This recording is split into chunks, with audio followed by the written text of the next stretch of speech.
El COVID se ensañó con las personas, no solamente en materia de salud, sino laboralmente. Si analizamos lo que fue el impacto en el mercado laboral, nos damos cuenta de que además de impactar a las personas en términos generales, a quien más golpeó fue a la mujer. Y en ese sentido, hay una entrada, y se la voy a colocar aquí en pantalla, que les recomiendo su lectura sobre el impacto del COVID sobre la mujer trabajadora en la República Dominicana. Y básicamente lo que observamos es, en primer lugar, hay que partir del hecho de que la participación de la mujer, la participación laboral de la mujer en el país es mucho más baja que la del hombre, muchísimo más baja. Específicamente hay una distancia de 27 puntos porcentuales. Oigan bien, 27 puntos, 27,1 puntos porcentuales de separación entre el hombre, su tasa de participación en el mercado laboral y la mujer. ¿Qué significa eso? Que la mujer se queda mucho en su casa. O sea, la mujer no sale a trabajar tanto como el hombre. Pero lo grave, ¿saben qué es? Que la mujer está más educada. Si yo tomo la mujer entre 15 y 40 años, el nivel educativo de esa persona es superior al hombre de esa misma edad. ¿Qué significa eso? Que tenemos una mano de obra educada que se está quedando en su casa. ¿Por qué se queda la mujer en su casa? Porque hay limitaciones para poder salir a trabajar, se tiene que quedar en su casa porque tiene que hacer trabajo doméstico, tiene que quedarse cuidando a los niños, tiene que pues destinar tiempo a otra actividad que está totalmente divorciada e incompatible con la actividad del mercado laboral, o sea que, como por ejemplo cuidar a los adultos mayores, o sea, todo eso pudiera estar sucediendo y sucede y ellas se quedan fuera del mercado de trabajo, se quedan en el hogar, haciendo un trabajo, haciendo un aporte, pero no en el mercado laboral.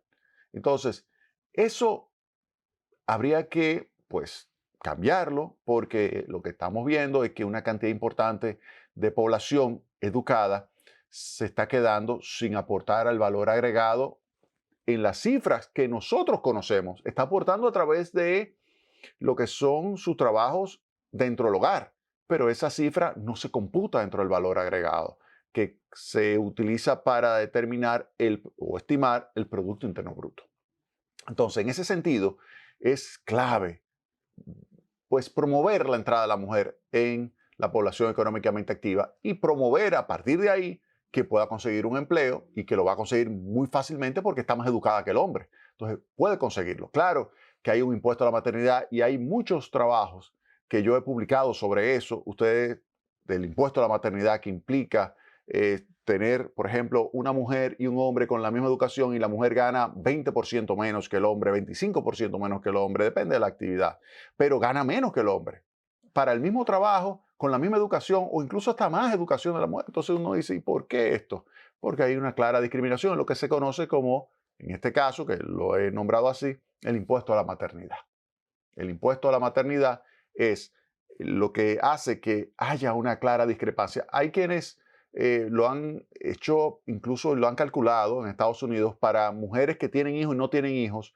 Tan pronto tienen un hijo, cómo se reduce lo que es su nivel de ingreso en comparación con el nivel de ingreso de una mujer que no tiene hijos. Entonces, todo eso se puede analizar. Entonces, tomando eso en cuenta, uno dice, bueno, necesitamos atraer a la mujer a la población económicamente activa, insertarla en el mercado de trabajo, porque es que aporta muchísimo, pudiera aportar muchísimo a la creación de un PIB más grande y eso genera bienestar para la población. Pero lo que ahora yo quiero comentarles, además de eso, es lo siguiente, miren, la situación laboral de la mujer se agravó muchísimo con el COVID-19 y lo más grave es que a pesar de la recuperación, la apertura de la economía, a la mujer le ha ido peor para recuperar lo que se perdió durante el COVID que al hombre. Oigan bien lo que le estoy diciendo. Los dos fueron golpeados por el COVID.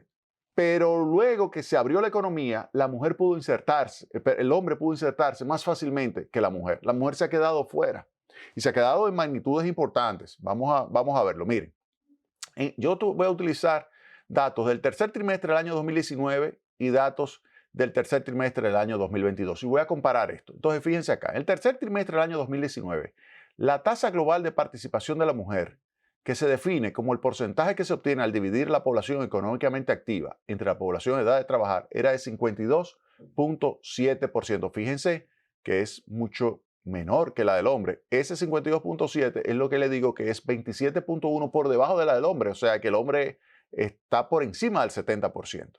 En el tercer trimestre, fíjense acá, en el tercer trimestre del año 2022, fecha post-COVID, en que todas las actividades productivas ya estaban abiertas, la tasa global de participación de la mujer se situó en 49.3. O sea, fíjense cómo bajó de 52.7 a 49.3, una reducción de 3,4 puntos porcentuales, menos que la pandemia. Entonces, oigan bien, menos que antes de la pandemia. La tasa de ocupación, medida como el porcentaje ocupado con relación a la población de edad de trabajar, cayó en 2 puntos porcentuales. Es decir, la mujer se está quedando fuera, pero además el empleo sobre la población en edad de trabajar se redujo en 2 puntos porcentuales, situándose en 45.5%. ¿Ok?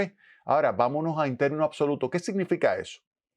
En los 3 años comprendidos entre el tercer trimestre del año 2019 y tercer trimestre del año 2022, a pesar de que la población de mujeres en edad de trabajar se incrementó en 162.854, que eso lo que significa es que esas mujeres con edad de trabajar deberían insertarse en el mercado de trabajo, primero como población económicamente activa y luego con un empleo, pero no.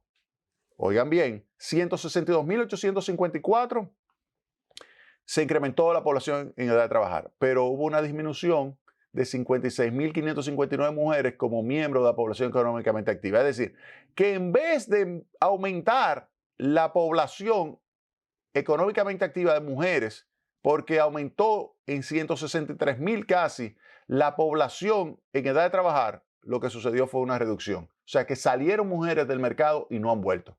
Y además, las que se quedaron perdieron 52.000 empleos. Y eso, si yo lo comparo con lo que sucedió en los 3 años anteriores, la situación es sumamente preocupante. ¿Por qué? Porque le voy a dar los datos en términos absolutos para que ustedes vean lo que sucedió en los 3 años previos. Miren acá. En los 3 años previos se incrementó en casi 165.000 las personas en edad de trabajar, mujeres en edad de trabajar.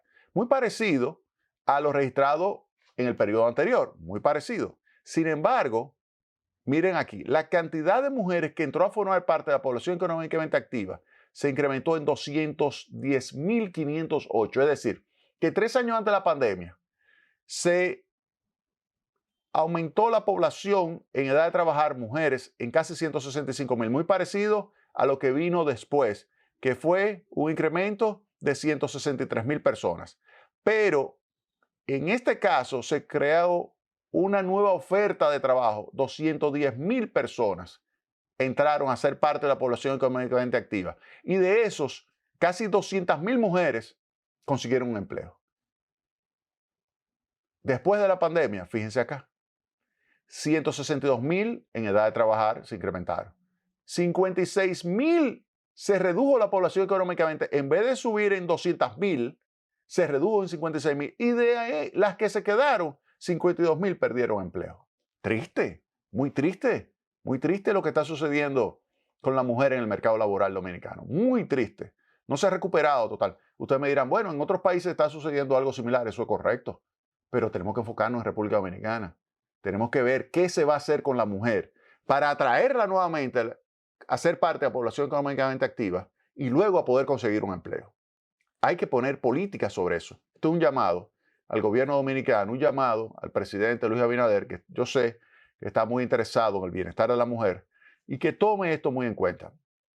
Que ponga a su equipo del Ministerio de Economía, del Ministerio de Trabajo, a ejecutar proyectos, que comience con proyectos pilotos, que los evalúe, que vea su impacto y luego los generalice cuando ya determine que efectivamente tienen un impacto positivo sobre la creación de empleo para las mujeres. Hay que atraerse a las mujeres, hay que ver por qué las mujeres no han vuelto en la magnitud que debieron haber vuelto después de la pandemia, cuando se abrió la economía. ¿Por qué no han regresado? Eso hay que hacer, ese trabajo, conseguirle un empleo a esas mujeres para que mejore el nivel de ingreso del hogar. Recuerden que la mujer es fundamental para el bienestar de la familia. Vámonos a la pausa y retornamos en breve con más Tecnopol.